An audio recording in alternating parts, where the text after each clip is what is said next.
Get ready, start.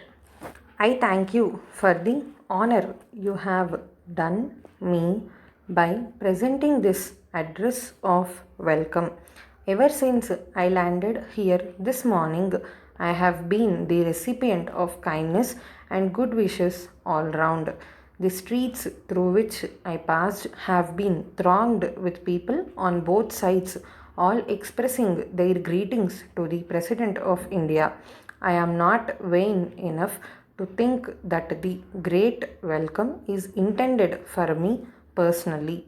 It is really an expression of your joy at the attainment of freedom and of a status which enables the people of this country to elect one from amongst themselves as head of the state of this vast land.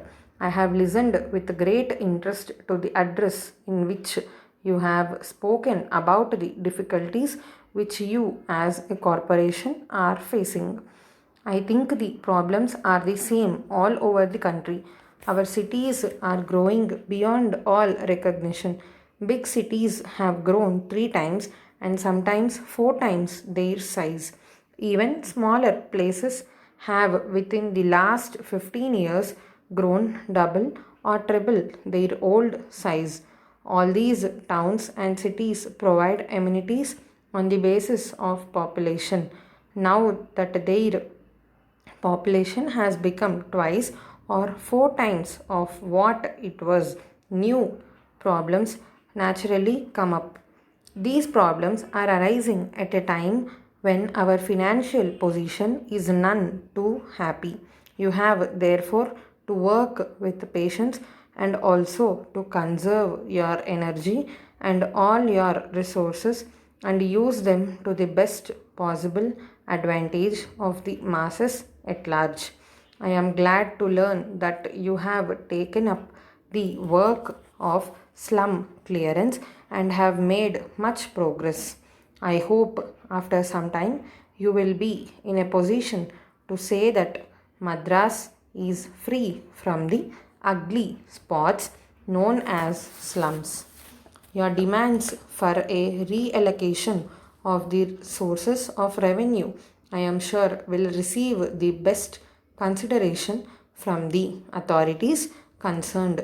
The Government of India naturally consider the report made by the committee which has been appointed by themselves. In reallocating the sources of revenue, they have also to take into consideration the demands of the states. As a matter of fact, one of the problems with which the government of India are faced is the problem of allocating the sources of revenue as between the states and themselves. We are, as you know, carrying on according to certain arrangements which were made before we attained independence.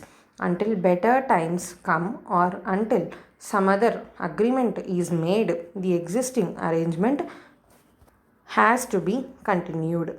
I suppose the same is true with regard to municipal bodies, but I hope something will be done to enable the various institutions and departments which serve the people to have sufficient revenue for themselves. Apart from the questions which the corporations has to face at the present moment, we have to realize also that our independence is only about few years old, and like all young plants it has got to be nurtured with care and diligence. Our history has not been very happy in some respects. In spite of all the apparent differences, it is true that there has been a certain amount of unity in this country, and that is our cultural unity. It has survived all kinds of onslaughts. But we did not have the kind of political unity which we have today. Although, due to the partition, we have lost two wings in the northwest and the northeast, still the country as it is today is bigger than the India which at any time in its history was brought under the aegis of one rule. There were in India empires during the time of Hindu, Buddhist, and Muslim rulers, and also during the time of the English. But those empires did not cover as much area and as much population as does the Republic of India today. The constitution which we have framed with so much care and with so much labor governs not only that part of India which was formerly administered under the Government of India Act, but also that part of India which used to be under the rule of the Indian princes. This has been possible due to the patriotism of the princess and the statesmanship and far-sightedness of the leaders and also the people who have worked for unity. As I have said, we have an unhappy history in some respects. In the past, there were empires, but there was always a tendency, particularly in the outlying parts, to cut away from the center. Although there were empires and there were Chakravartis whose writ ran through the whole country. In a way, there was never one government ruling over the entire country. Now, one rule and one kind of law governs the whole land. We have therefore to guard against any repetition of what had happened in the past. The Fissipurus tendency to cut away from the center has to be checked somehow. Although the various states are being governed more or less in an autonomous fashion, the whole of the vast land must remain under one constitution. Any separatist tendency which may be visible today or which may not be visible today but may come up tomorrow has to be checked. For that purpose, we have to inculcate in the minds of the people at large the value of unity. Today, the world has become small in certain respects. On account of the advance of science, distance has practically been annihilated. It is becoming every day more and more difficult for small states to survive. We are all hoping that the time will come when conflicts between states will cease and we shall have one world.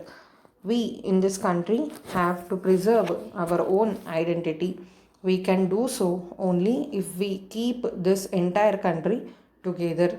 Then alone shall we be able to demonstrate that strength which is necessary to keep this independence and keep in a position in which it will be able to protect itself and the people and help other countries as well in time of need. It is therefore necessary that we should realize the great value of political unity and preserve it as best as we can. I am anxious that people should also realize their duty to maintain, protect, and preserve the hard won independence. That is the primary duty of every Indian today. We have undoubtedly had a great many problems during the last 3 years of our independence.